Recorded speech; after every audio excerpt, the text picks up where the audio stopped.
welcome to another edition of Head to Head Sports. I am Brian Parker, along with Mr. Randall Hargrove. How you doing, sir? What's going on, man? I am good. We have another week of football and we are going to talk a little bit about that, and then talk about some of the things that happened as a result of it, particularly the injuries to some of the bigger names out there, how that's going to affect their teams and their run for postseason and everything. So first and foremost, as I always ask you, what struck you the most for week 2?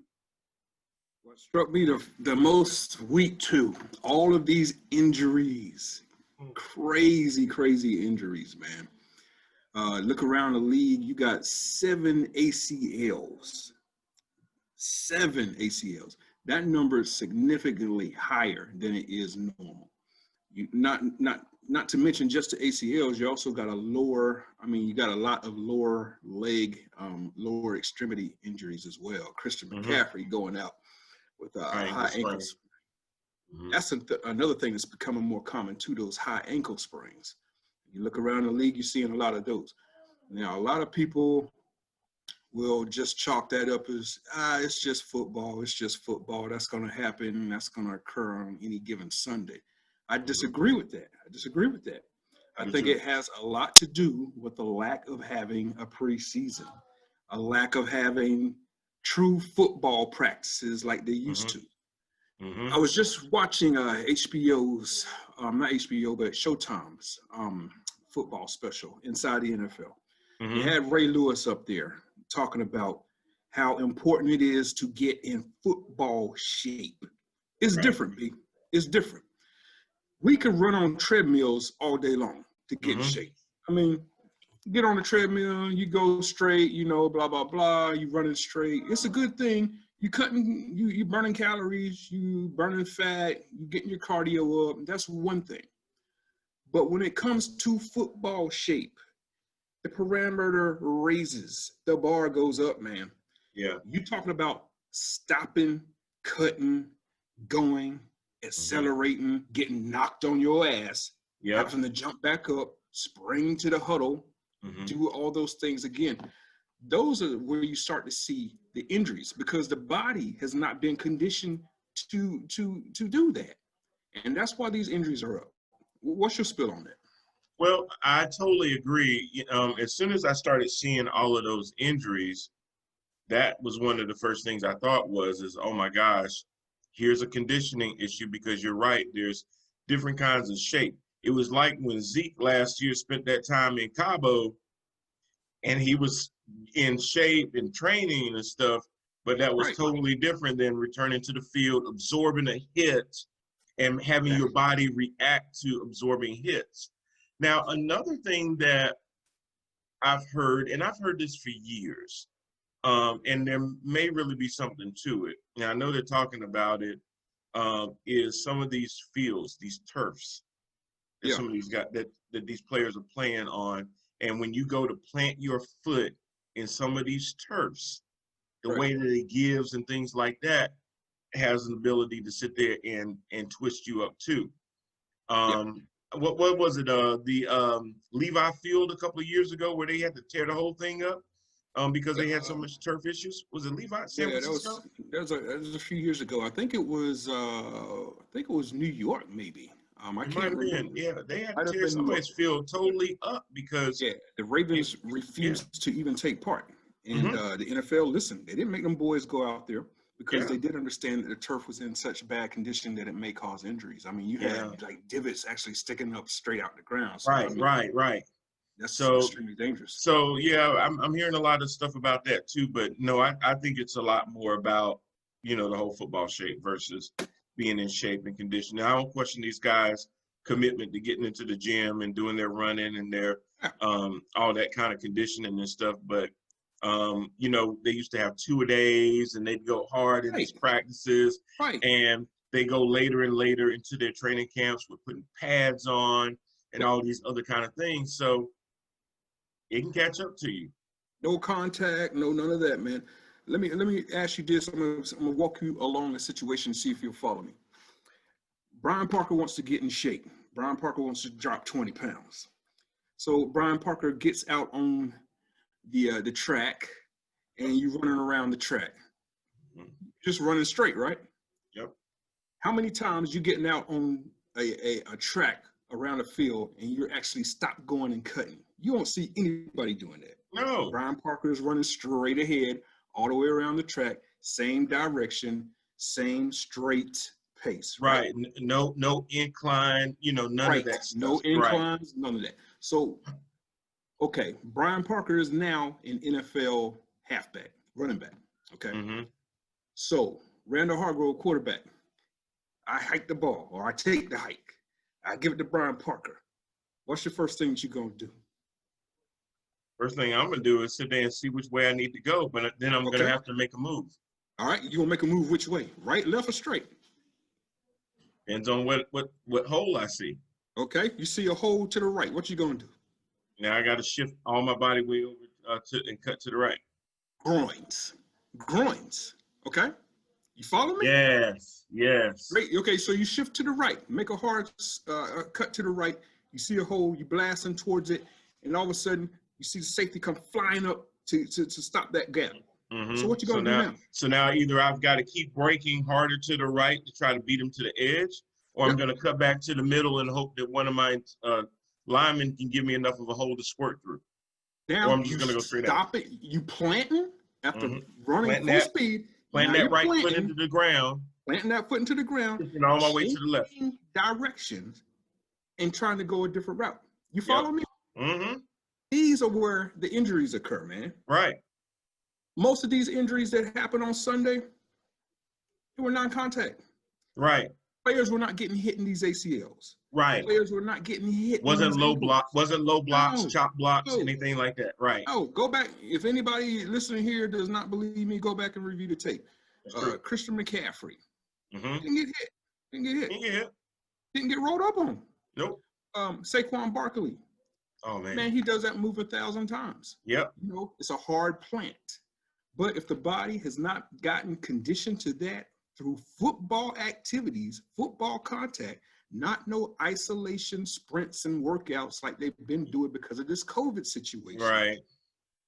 You're going to see stuff like this happen. And that's where the injuries are going to spike. Hey, I'm going to tell you, and even when you do those drills, them cones don't move. So you can zig and zag around them cones all you want to. Exactly right. But when them cones ain't coming at you and ready to take your head off, you gotta make a business decision. And them cones don't knock you on your ass. No, they do not. A limited amount of seconds to get up and run back to that huddle. People don't understand that, man. When you play football, you are literally using every single muscle you have. And you're already really a freak of nature anyway. Think about it. Yep. A lot of times you're 6'5", 270 pounds, right? And you're doing these crazy things that that body size wasn't designed to do, and that's what makes you a specimen. Look at them legs on Saquon Barkley, man. Tree trunks. So going full speed ahead, the defender is at an extreme disadvantage. Exactly, because if he gets a little head of speed on him, he is going to knock you down. But that also works against himself because of what you just said. The hard stops, the hard cuts. Look, you could do all the squats you want to. It's not going to strengthen an MCL or ACL, but much. Your knee is vulnerable without somebody even hitting it. Yeah. Mm-hmm. That's where you're seeing all this stuff, man, in my opinion. Not everybody's going to agree with it. I expect that. But just from hearing from the players around the league, I mean, it makes common sense to me. Ben Roethlisberger, he was even chiming in on it, talking about he hadn't played in a full year. Everybody knows that. And he had gotten himself in very good condition for the first game. A lot of people saw Ben during the offseason and saw the big woolly beard, the pot belly, and this dude ain't got a chance. But before that regular season game, Ben had dropped close to 40-some pounds and got in ideal shape. He's very motivated trying to get out there. Understand that. But as in shape as he was saying his body was not ready for what it felt like after that first game. He felt like he'd been in a car accident. So it's a difference between being in shape here and then football shape way up here. It's a difference. So let me ask you, and you know, another final touch on that, even Nick Bosa with the 49ers, ACL. Another freak of nature. Freak of nature. Freak of nature. And all those different movements he has to do because he's trying to read whether it's a run or a pass and then get, you know, in the right position to make the tackles and stuff like that. Am I pressuring the quarterback, or we're gonna have to sit there and cut to the middle for the running back? You know, what are we doing? What scheme is this? Am I helping double with the safeties? Because he drops that back in coverage too. Yeah. So yeah.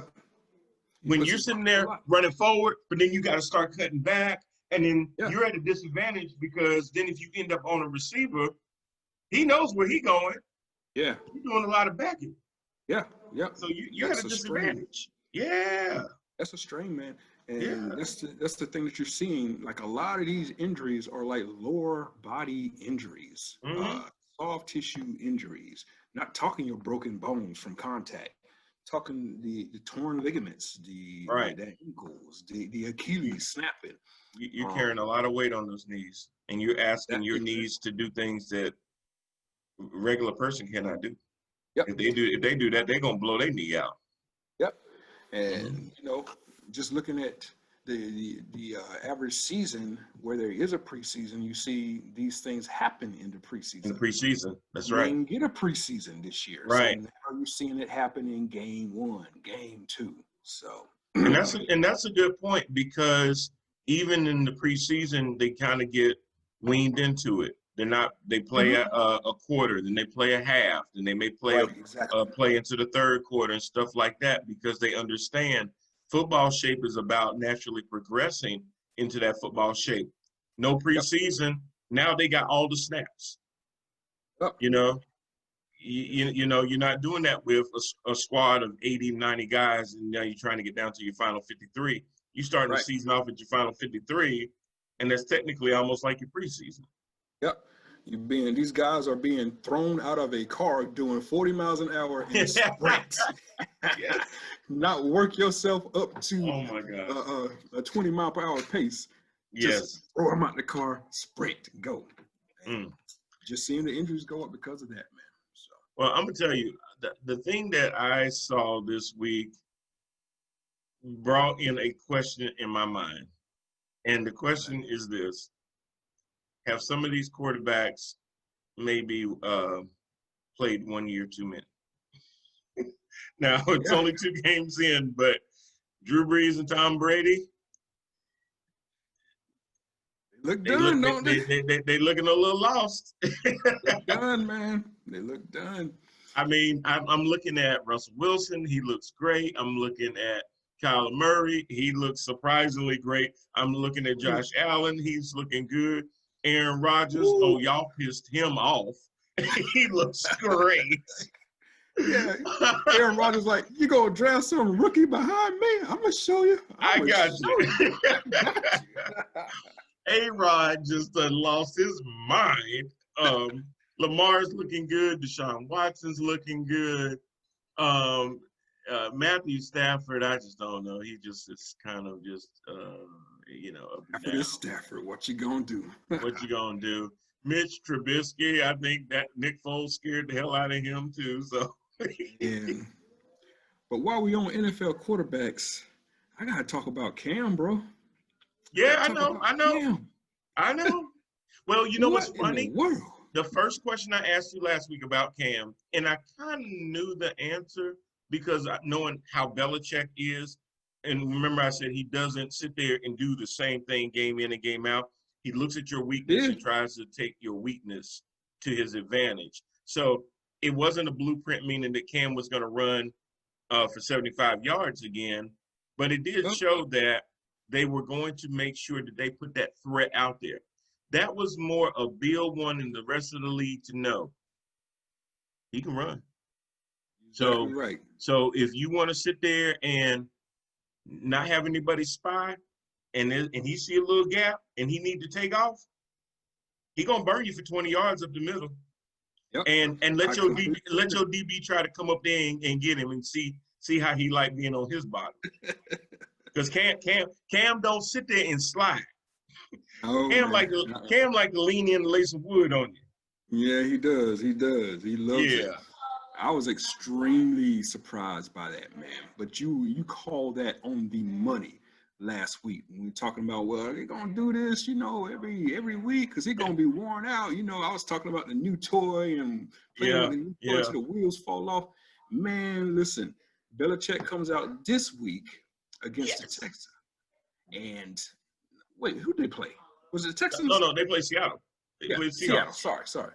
Yeah, he put Comes up. out this past week against Seattle and lets my man air it out with some of the Yes. prettiest passes I've seen from Cam since 2015. Well, and even before that, because that was MVP. But if you remember, Cam's first 2 games in the league, he passed for over 400 yards as a rookie. And he almost did it again. He had 397 yards passing. Wow, man. He threw the ball 44 times and hit 30 of them. Now, if you remember, the week before that, I think he was like 15 for 19. So he more than doubled his throws in attempts. It's crazy, man. It's crazy. and, He's and out doubled there. his, and doubled his completions. And he only had 155 yards in the first game. So that's what I mean about Belichick. If you think Cam's just going to be like a game manager, he's only going to throw for $150 to 200 yards, game in and game out. That ain't how Belichick played. Man, I was extremely impressed by that. Mm-hmm. And the thing about that too that I was kind of thinking about sitting back watching that game is like, wow. I mean, as impressed as I was with Cam, I was also a little pissed off because I was like, where was all that for Carolina, man? You know what I'm saying? And here's where I'm gonna go with this. Yeah. As I'm watching this game, I didn't see Cam throw off the back foot not one single solitary time. He looked, and therefore, there was not one single overthrow of a wide receiver. I didn't even see that in week 1. There's no overthrows. So I'm sitting here thinking it's one or two things. Is it the fact that Cam Newton is finally listening to New England coaching and he just disregarded Carolina coaching? I could see that with the ego that he had back in the day. Hey, I'm Cam. You guys telling me to throw off the front foot and to plant my foot before I throw. I don't need to do that. I'm Cam. I'm Superman. I'm gonna do what I want to do. But now Cam is in a position where he can't really do what he wants to do. He's only on a 1-year deal. 1-year deal. Show it or prove it. Show it and prove it, or get it moving. So, is it a situation where he is so motivated to put upon his best tape and best work that he's going to include proper coaching, proper footwork, proper technique? Is it that? Or is it the fact that it was just in Carolina, it was the Cam show, and Cam was going to do what he wanted to? And you can't get away with that in New England. Yeah, a little bit of both. Well, it reminds me of a lot of times when players go to New England and they seem to put aside any egos that they had. And I really think a lot about Randy Moss. Randy Moss decided that, hey, I don't need to be an ass. I can't be because Bill will get rid of me in a minute. And he put up some of his best numbers ever as far as touchdowns and receptions. Corey Dillon, all those guys, when they went to New England, all that stuff got put to the side and they produced. Now Cam, play on words, is trying to put his best foot forward for the first time, because you're right. He always had a tendency to sell balls because he threw off his back foot. And a lot of that, though, I think, about his entire career in Carolina. Yeah, but a lot of it was always about, and Norv was starting to get this out of Cam before the injuries, was getting Cam to realize that you don't have to do long strikes on every play. Yep. And sometimes I think he held the ball too long because he was always, and he had the 6-yard, 7-yard pass right in front of him a lot of times. But Cam want the big play. Cam want to be spectacular. If I can't run for 50 yards, I'm going to throw for them 50 yards. And he thought every time he's supposed to drop back, he going to hit Ted Ginn Jr. going down the seam. He going to hit DJ Moore going down the seam. Only time he want to throw to the middle is if Olsen was flashing to the middle, something like that, because that's his dog. And he catch him in the middle on a seam route or something like that. But you're right. Cam's whole goal a lot of times was, I think, and in some ways you can't blame him. Junior college, he wins the national championship. Then goes to Auburn, wins the national championship. First round pick, rookie of the year, MVP. Yeah, that'll gas me up too. Ego. I'll be damn. It's like, and then he gets up. People that knocked him down, but they look like they took it worse than he did. And he get up and he do his little Superman, and everybody mad at him, but they couldn't stop him. Right. So why I need to listen to coaching? Why I need to listen to your coaching? Exactly. Why? I don't need. See, now Belichick can be like, well, Cam, I don't know if you want to listen to me or not. It's kind of up to you how you want to. Oh, I'm sorry. Is this silverware kind of blinding you right now? Okay, hold on. You can listen to me all you. Sometimes it's that. Sometimes it's respect. Now Ron Rivera, yes, he had a ring with the Bears, but he ain't got a handful of them. No, and that came from as a player, not a coach. Exactly. So, a lot of times, that's what, and, he's been humbled now. Mm-hmm. He had the big paydays and stuff like that. Now he's playing on $1 million base, and it can get up to $7 million if he hits all of his incentives and stuff like that. So he knows that basically this year, all eyes are on him to determine either A, does he get an extension with New England, which if he keeps playing this way, yeah. Absolutely.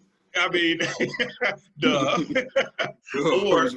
Or if they want to act that way, then there's going to be plenty of suitors going for him. I'm kind of starting to see why not San Diego. Yeah, San Diego didn't pull the trigger on getting him. I thought they were just totally crazy talking about Tyrod Taylor. But now they got Herbert playing, and he showed his tail and said welcome to the NFL. And I guess Lynn knew that, hey, if Tyrod start out kind of slow, then I got this thing right here in the stable. Because I kept thinking, okay, why does he go to San Diego? And they're like, no, Tyrod's our guy. And I'm going, really? Speaking of Tyrod Taylor, have you heard the craziness? Have you heard the craziness? Yeah. God, I'm still trying. I heard it. I'm still trying to believe. What? I'm trying to believe. What? The team doctor did what, man? He literally put a hole in my boy's lung, trying to give him a shot. The first thing on my mind is, what kind of team doctors y'all got working for y'all? Sound like they used the team veterinarian on him. What was you trying to give a shot to a horse? Good Lord, man. Right. What kind of shot you giving him that would put a hole in him? They wouldn't even be checking my temperature, dog. God almighty. Those are the kind of team doctors you got. I do not want them. But nah, in all seriousness, man, Tyrod has now got him a case to where he could be seriously paid. Oh, yeah, he has to be. Because every game he misses, you're on the hook for that whole game check. He's entitled to that and then some, because you basically took away his ability to make his living, any incentives that he had attached to him being able to play those games. A lot of times they get so many starts as incentives, throw for so many yards, QBR, completion percentages, all those kind of things go into a lot of your those incentives and stuff. And he doesn't have the ability to do that at no fault of his own. Right. So it's like the LA Chargers to me are just starting to look like just the most dysfunctional team in the NFL now. It's like, if you look around the league, they're pretty much at the bottom right there with Cincinnati, or where Cincinnati used to be. At least Cincinnati got a bright spot now with somewhat of an offense. Yeah, Burrow. With Burrow. But LA Chargers is like, what are you doing? you got team professionals that the players no longer trust. You're Well, playing in somebody else's backyard where the fans don't even really want you. The fans didn't want you in San Diego. Now they don't want you in LA. Do they even have their own stadium, or are they playing in the Rams stadium? I don't even know. yeah, I And think they're that's just playing how in the much of Rams Stadium. Yeah. yeah, that's just how insignificant they are to the NFL right now.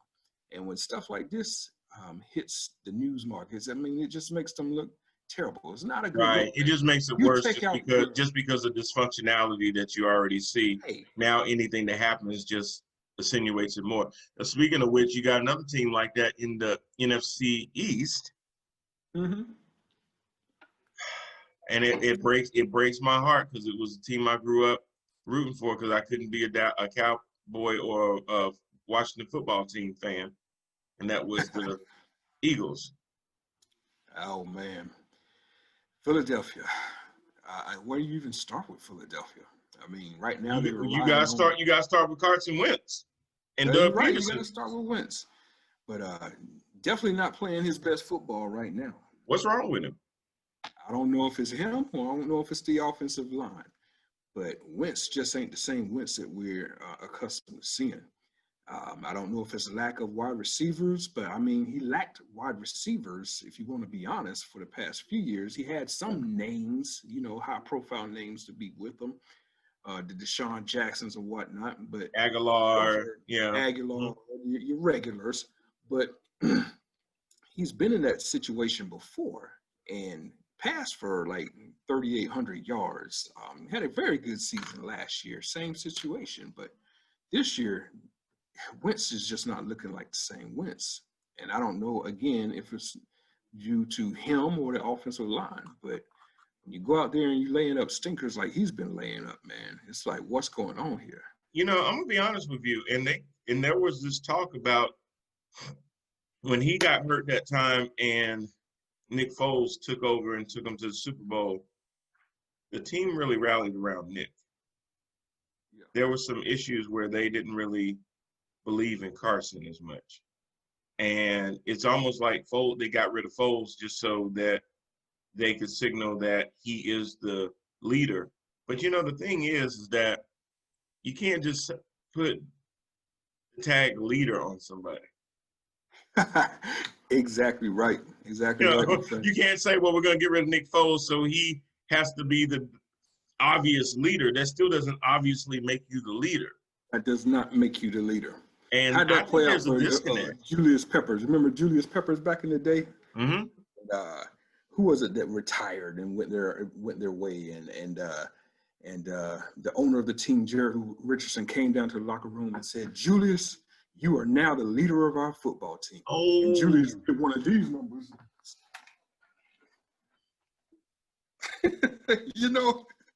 Julius wasn't meant to be a leader, man. Was that when Rucker left? Was that Mike Rucker's time? I don't know if it was Rucker. It was a pretty high-profile defensive name that retired back then, though. But regardless, just getting back to your point, you just can't throw the leader hat on everybody and say that you're going to lead. Leadership comes from within the leader. Yeah, and it just doesn't look like they're responding to him like they responded to Nick. It just kind of looks like that one's going to be a work in progress. And now, I mean, by I guess default, the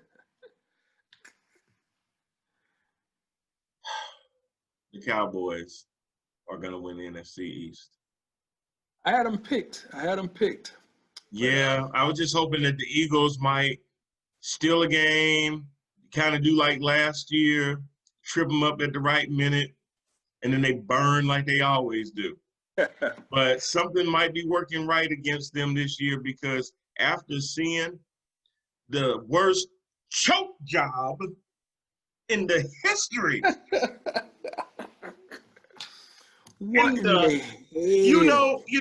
If this was college basketball, I would say open up a point shaving investigation.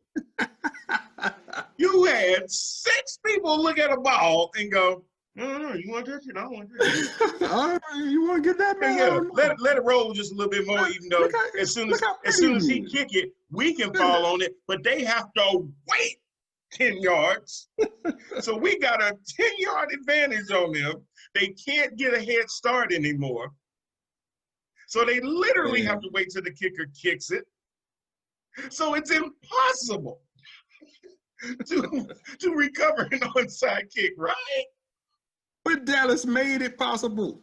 And it becomes highly possible when you got 6 dudes looking at a spinning ball. That's what I'm saying. What the hell? That's what I'm saying. I think they got a check from Jerry Jones. I think Jerry sent word down there that y'all don't touch that ball, good things gonna happen to you. Was it a crystal ball? Was it like was it hypnotizing them? Hypnotizing them like they were going, I don't understand what happened. I mean, I'm watching, and I told my wife, because my wife, she knows how much I love the Cowboys. And she saw the scores throughout the game, and she was like, oh, yeah, I know Brian's having a good time. I was out filming and stuff, but I was catching it on my phone. And I was going to put something on Facebook talking about them Cowgirls that messed it up, this and that and the other. I'm glad I didn't. I don't know what it was that kept me from embarrassing myself, because I thought surely with 4 or 5 minutes to go in the game, and what were they up by? 15? 20. Another blown 20-point lead by the Falcons. What is this, I don't know why the Falcons, I don't know why and how the Falcons specialize in blown 20-point leads. It's crazy. I want to know how the coach still there. I don't understand it. How the coach still there? How is he still there after his 6 men on special teams watch the ball spin? Do you not go over the rules? I don't understand it, man. I don't understand it for nothing. But yeah, the craziest and the dumbest play I'll probably see all year long. Insane. Even thinking about it now, I'm still playing in my head. How does that happen? You mean to tell me not one of them dudes knew that you could just fall on the ball? It had already traveled 10 yards. You are the receiving team. You don't have to allow the ball to go 10 yards. No. You can dive on it at any point. Anytime. Tell me how you don't know that. Tell me how. These guys are paid. They receive game checks. You got some of the highest paid coaches in all of professional sports, and you don't teach them that? I don't understand it. I don't understand it. It's like the whole time special teams are sitting there, they're like, okay, guys, we know that they got one play. They're going to have to kick it onside. Once he kicks it, fall on the ball. Exactly. You didn't go over this in the huddle before he even kicked it. It's like, come on, man. I mean, to me, that's negligence. That's negligence. I'm not even asking you to make a play. Just fall on the ball. Fall on the ball. It's not that hard. And it's 6 of you standing there. Yeah. At worst, fall on the ball. Shameful though, man. But oh my God. I mean, it should have never got that close. And I was sitting there ready to bag on the Cowboys again, because again they started out so slow. At halftime, it was 29-10. Okay, they scored 14 in the third and 16 in the fourth, which is amazing. Prescott had to throw his tail off again. 450 yards passing to get back in that game. 450 yards. Now, he threw 450 yards and only passed for 1 touchdown. Yeah, but he ran for 3 on his own. So I give him that. He ran well. Zeke ran well. 22 carries, 89 yards, 4 yards a carry, 1 touchdown. And he was spreading the ball around. I got to give it to him. CeeDee Lamb, Brooke, 106 yards. Amari, 100 yards. Schultz, the tight end, 88 yards. Gallup, 58. He was spreading it around. Everybody got everybody involved. He did. That's just ridiculous. Now I don't want to give him no more props. I mean, last year when Dak passed for 350, 400 yards, they still lost the game. Now should have lost this game. He should have lost this one, even with them empty calorie yards. But see, the thing is that he ends up with all these yards. He led the league last year in yards, I believe. But it was because they would get behind so early that now you have the Adrian Peterson effect with your running back. Well, Zeke can actually catch out of the backfield. But a lot of teams knew that if we run up the score on Minnesota, then we take AP out of the game. Well, you take Yeah. Zeke's running out of the game, even though Zeke can still, bubble screen pass, stuff like that. And he did do that in that game too. He had about 30-something yards receiving. But then Dak ends up becoming more of a passer, and he ends up with all those yards. So that's how he was having to do it. So, but that's just I amazing. guess hat off to the Cowboys, but I can't really tip my hat to them because it's just the dumbest play I ever seen by any professional team. The question they asked on a lot of the shows, which I didn't think it was a hard question, even though some people answered it the way I didn't think they would. Did the Cowboys win it more? Did the Falcons lose it? Falcons lost it. Yeah. Listen, once you have a 20-point lead and you blow that, but you're still in the position to win the game, and you also blow that. That is a choke. The Cowboys did not win that game. They took advantage of your incompetence. That's like if I beat an 80-year-old man in basketball, dang it wasn't that I'm just skilled. I took advantage of a weak. Oh my gosh. Oh man. But yeah, before I get out of here, I do want to cover our Carolina Panthers, man. Yes. Do have to talk about these Panthers. Yeah, so the Panthers played against Brady. And the outcome is what I thought it would be, but there was some really sloppy play in there too. I'm almost happy McCaffrey's down for a little bit because they need to figure out how to game plan without using him so they know how to do that when he comes back. Yes, and this is not me saying I hate McCaffrey because I do not hate the kid. I like Christian McCaffrey. He came into the league. He was a small kid. He's proved a lot of people wrong by bulking up. People said he couldn't run through the middle. He's doing that. People said he's going to be a scat back. Right, he's doing that. So I like Christian McCaffrey. He's proved a lot of folks wrong.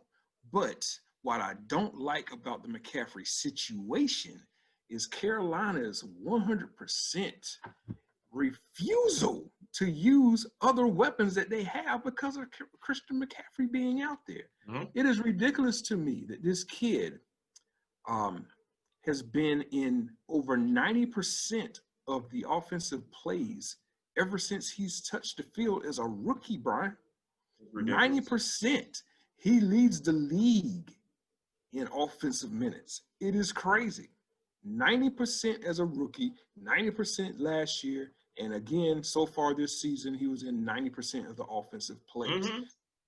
Can we please find some other ways to get other people involved other than Christian McCaffrey right, Christian McCaffrey left, pass to Christian McCaffrey.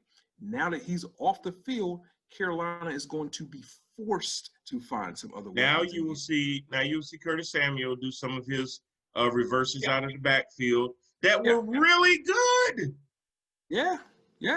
He do those reverses. Next thing you know, he going that way. You're like, whoa. Yeah. So listen, now we're gonna see is Curtis Samuel the real deal? Because we drafted this kid, second round pick, pretty high draft pick. Same thing with DJ Moore. DJ Moore, first round draft pick. But we have not seen the full potential of either one of these kids, in my opinion, anyway.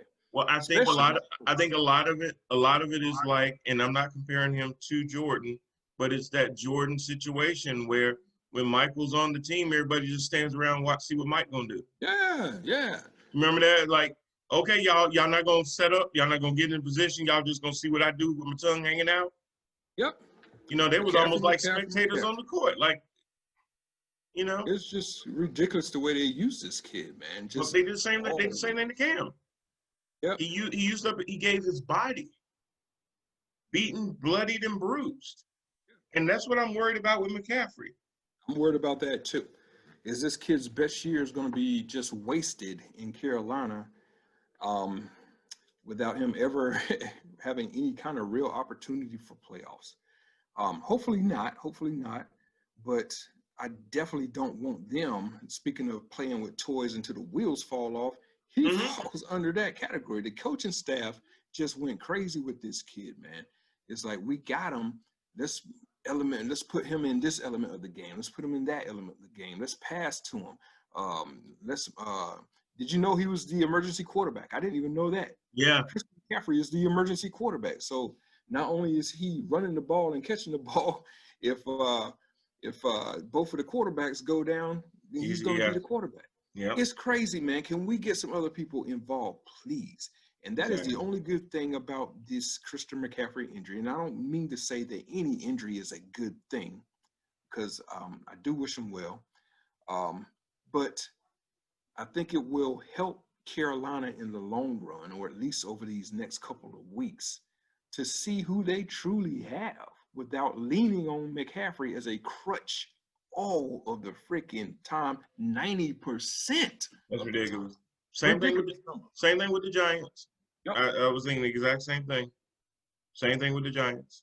You're going to find out if Danny Dimes can stop throwing interceptions and get the ball to Ingram and some of those other guys out there and see what they can do with it. I know his line isn't the best, which I'm thoroughly disappointed in Dave Gettleman, because he's had all the time in the world to do this. This comes all the way back to him. And you're really going to see if your quarterback is who you thought he was, or maybe y'all need to call Colin Kaepernick. You're not going to let this Kaepernick thing go, are you? I'm looking at all this crap around the league, and you're trying to tell me that Kaepernick can't outplay these cats? Yo, you preaching to the choir, the choir, brother, man. Like, come on. Come on. You're really going to tell me that Tyrod Taylor was a better option? Really? You're going to tell me Drew Lock, now he's hurt with Denver, and now you had to sign Blake Bortles off the street? Blake! It's crazy. Bortles. Ridiculous, man. Ridiculous. So, game of the week, man. What you got is your game of the week. Ooh, now you're talking. All right. So, game of the week. Oh my gosh, we could go a couple of different places. You're going to love my game of the week. What you got for me? You're gonna absolutely love it. And it's not my game of the week because I know you're gonna love it. It's really my game of the week because I really want to see how this is gonna work out. We got some AFC East battle going on CBS at 1 o'clock in Tennessee. The Pittsburgh Steelers are going to Tennessee. I want to see how this defense holds up against Mr. Henry. Is he going to run all over your boys? Wait, we got Tennessee or Texas? I thought we had Texas. Oh, wait a minute. You know what? I'm sorry. I jumped a week. Oh, man. Okay. I'm too ready. I'm too hyped for that week. You're right. Oh, my gosh. You have the Texans. That still is probably going to be my game because I really want to see how, and it's at home, I want to see what Watson and his weapons are going to do. Now, I know Fuller was down a little bit in the last game for the Texans, but I want to see how much pressure you guys can really put on Deshaun Watson, or if he's gonna break loose on you. I ain't gonna lie to you. To me, that's a toss-up right now. I can't call that one way or the other right now. I think whoever gets their running game established, and Houston is already desperate. They're 0-2. Steelers are 2-0. It's gonna be a good game. That's all I can say. It's gonna be a good game. And of course, I'm gonna have my eyes on it. Being a Steelers fan, I'm really interested to see how good are we. You know, we're 2-0, but those wins came against, you know, the Giants and came against the Broncos. Now we're getting a really true test and against a really good quarterback this time. So I want to see how that secondary holds out. I want to see how much pressure we're able to get on that quarterback. Can we stop the run? Yeah. Can we stop that offensive? Oh, but you know what? There is another game. There's two other games that need to be mentioned real quick. On Sunday night football, you've got the Packers going down to the Saints. Oh, that'd be a good one. Woo! I don't know how long Michael Thomas is going to be out, but Drew Brees is probably crying every single day he ain't there. Because it looks like every time he throws the ball now, it looks like he is trying to exert so much effort just to get the ball out of his hand. And then Monday Night Football, you got the Chiefs at the Ravens. Prime time. Woo! Prime time. Lamar and my homeboy on Monday Night Football. Woo! Gonna be a good one. Gonna be a good one, baby. Now, you know when they did this, they expected fans and everything else, and that alone would have just been bonkers. So now let's see if being in Baltimore is really going to be a home field advantage for you, or is my homeboy just going to come in there, let Delaire do what he been. Woo, you called that dude. Woo. Yeah, he going to be rookie here. Yeah. So speaking of primetime games, looks like we got a good one on Sunday night. We got a good one on Monday night. My game of the week is actually the one on Thursday night. I'm ready to see the Jacksonville Jaguars. And the Dolphins? I see that look on your face. But I want to see the Battle of Florida, baby. Jacksonville Jaguars versus the Miami Dolphins. The mustache versus the beard, baby. So you want to see some Fitzmagic, huh? Okay. I want to see some Fitzmagic versus my man Garner Mitchell. That one is going to be my game. I would have lost money if I would have bet if you would have named that the game of the week. I'm sorry. Oh my God. That's going to be a fun one. That's going to be a fun one. All right. Well, we'll check out for all of that, all the scores. All you fantasy owners, good luck. Both my fantasy leagues, I'm 2-0, so I'm happy. I'm good. Even though McCaffrey is in one of mine, so I got to figure this out. But yeah, it feels good. It feels good to be on top. It does. I don't want to talk about fantasy right now. Yeah, I know you ain't doing that. All right, sir.